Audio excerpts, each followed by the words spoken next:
Angelo of All Facets Gemological Corporation for our first day of the ninth annual Antique and Estate Jewelry event here at the Gold Mine. We are excited. We do this once a year, every year, and we host my friend who comes down from New York, to visit and display a wonderful collection. John, it is so good to have you with us. Pleasure to be here, Bill. Yes, we were excited about your visit, as we always are. It's always a pleasure to visit you and your wonderful staff and visit Goldie, the store mascot.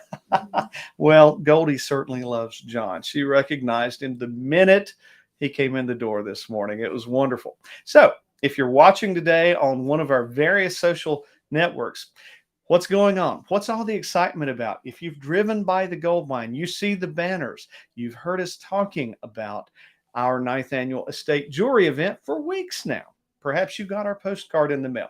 Okay, this is your opportunity to quite literally own a piece of history. What do I mean? We have jewelry items that John has so graciously brought down to our store that are literally 100, 200 years old. You could literally be owning a piece of a famous celebrity that once was the caretaker of this.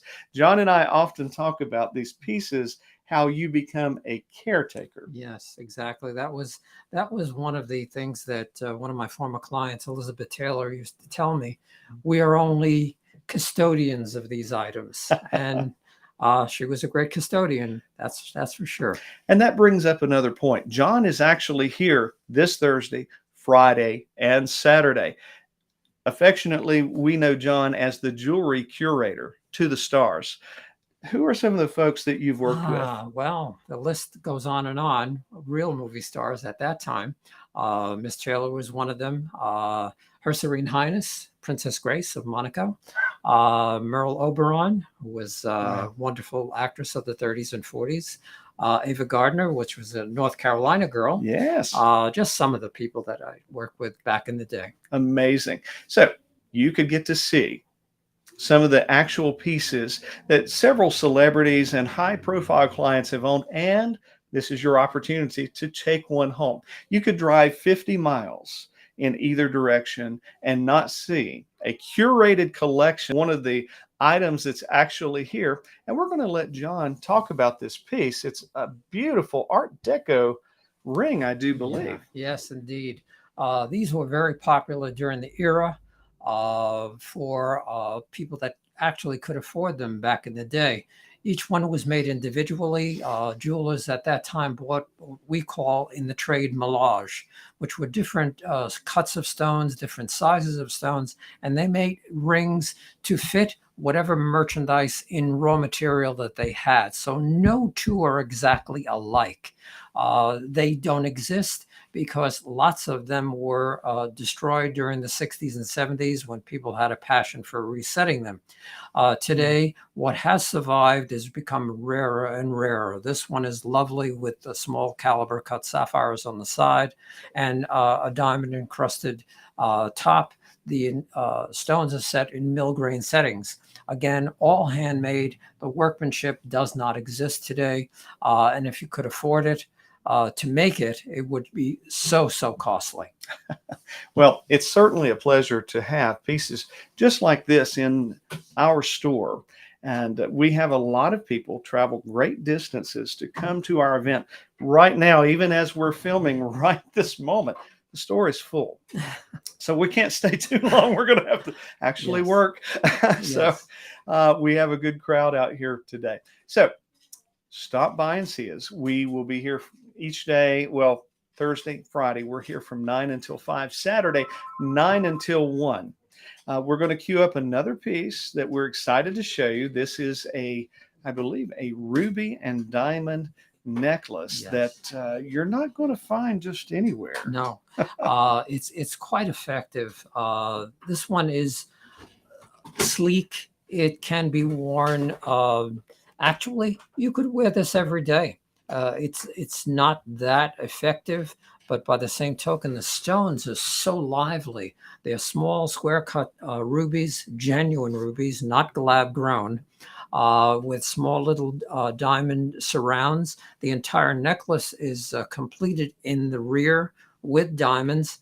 A lovely piece, and you would see this kind of thing that is very versatile. It can be drawn worn up and worn down, depending on the occasion. And these are the kind of things that I like to have brought to Bill's collection to make sure his client base is satisfied. Well, you do a great job of doing that. Ruby and diamond necklaces like this, absolutely beautiful. You cannot find this just anywhere, only during our 9th annual estate jewelry event that is going on right now. I see what you two are up to. Tanya is off the camera right now, but she's doing a great job helping us. And there are pins. A lot of people ask, do you have antique pins? We have pins, we have rings, we have necklaces, bracelets. This morning, if you were looking down our store Facebook page, you probably noticed a complete, just gorgeous selection of diamond tennis bracelets that here again, we're privileged to show you here at the Gold Mine this Thursday, Friday, and Saturday. So let me pull this pin up. Oh my, tell us about this. That is one of my very special pieces. This was made during the era of Queen Victoria.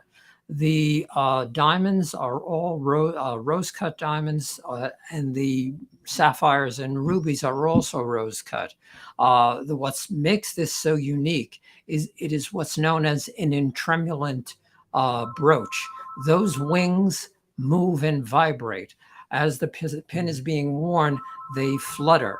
And again, back in the day, the clothing was so elaborate that ladies of the era wanted the jewelry to stand out, and it did. This is extremely rare to have survived almost 200 years. Amazing. So if you would like to see something like that, stop by the Gold Mine today. We're here till 5 o'clock. Meet John. We're going to show you one more piece and give Tanya just a moment to cue that up. But this is just a sampling, a taste, if you will, of probably 3 6-foot showcases full of antique and estate jewelry, anywhere from 20, 30, 40, up to 200 years old. Your opportunity to be the next caretaker for something, your chance to own a piece of history. Now this ring, let's pull that up. It looks like rose gold, John. Yes, it is rose gold. Again, this is a Victorian piece. This particular style was made at infinitum. Many, many, many times during that era, people would use these as engagement rings. Again, many of them did not survive because the stones were taken out during the passion of resetting during the 70s and 80s. And stones were, again, at that point devalued. But the ones that did survive are very, very sought after. We actually have several of them out there in different sizes and different weights and diamonds. Gorgeous pieces. Friends, you heard it from the jewelry curator to the stars. The man that brought the collection here to Hudson, North Carolina. Make sure you stop by today, tomorrow, or Saturday. You can talk to John. He'll tell you about stories of working with some wonderful clients, such as Elizabeth Taylor. And maybe, just maybe, you could own one of these high-profile celebrities' pieces. Well, there you have it. This is Diamond Bill Warren saying, hey, stop by. We'd love to see you during our 9th annual Antique and Estate Jewelry Show here at the Gold Mine. Take great care. We'll see you soon.